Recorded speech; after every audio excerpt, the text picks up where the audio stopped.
araka ny tatitra nataon'ny Abipany 10 Desambra dia tompon-tany miisa 300 no efa nanao fifanekena fifampivarotana na promesse de vente tao anatin'ny 90 andro jusk'avy amin'ny birao manokana mahakasika izany eny amin'ny village foire-Antotapenaka.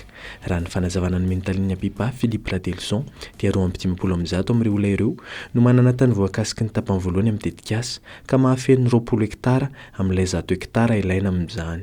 Ça c'est quand deux ny olona nanao promesse de vente.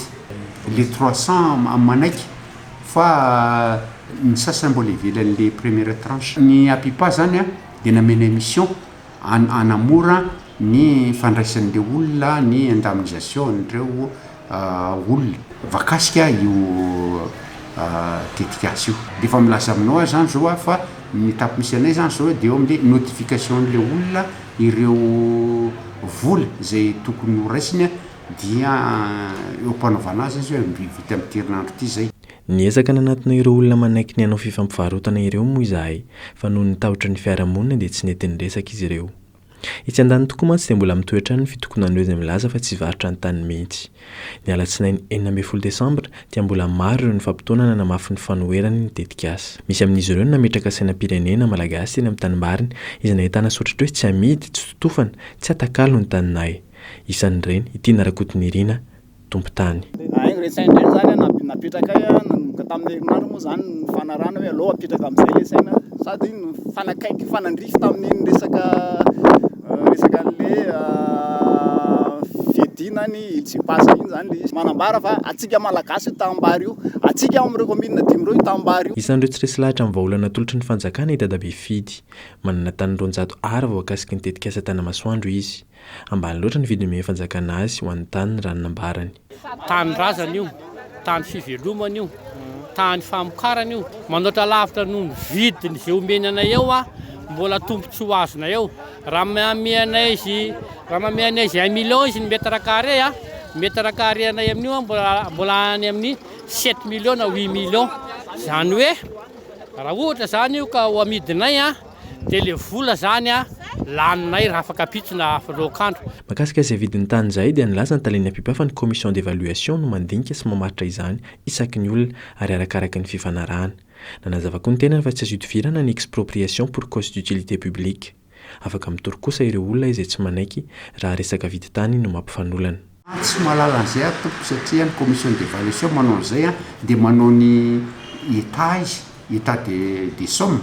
Dia ny état de somme iny no ampiasain'ny Apipa dia iny no réglena amin'le olona. Dia tsy manana an'izay aloha amin'izao fotoana izao. Tsisy fourchette fa tena zavatra évaluation tena exact mihitsy nataon'ny commission d'évaluation.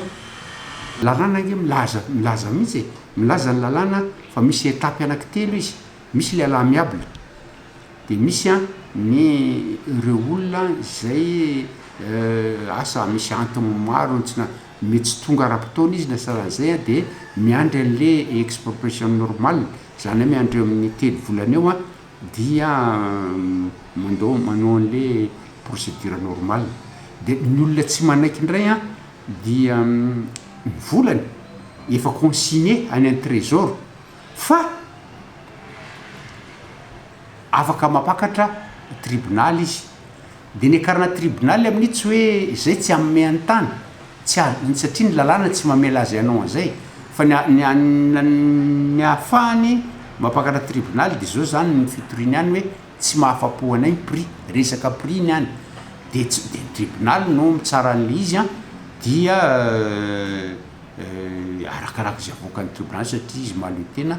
Manoloana ny tsavorovoro izy amin'izao dia miantso fitoniana trano tompona andraikitra ary miantso fampiresahana mba ho tombontsoa ny rehetra. Fanapahan-kevitra feno fahendrena no niraisin'ny filohan'ny repoblika tamin'ny hoe ajanony aloha ny asa fandao iresaka andao ifanantona tena zay ny zavatra niandrasamponina hatramin'izay zay ny zavatra tadiavin'ireo vahoaka ireo ao anatin'izany fifampiresahana sy fanantonana izany ny mpitondra fanjakana sy ny vahoaka amin'izao fotoana izao be da be ny olona efa manantona ao mifampiresaka mifampiraraha amin'ilay fitondram-panjakana. Araka ny fanambarana nataon'ny tompona andraikitra trany dia hanomboka tsy ho ela ny dingana voalohany amin'ny Tetikasa ka tanimbary miisa 100 hektara no totofana amin'izany.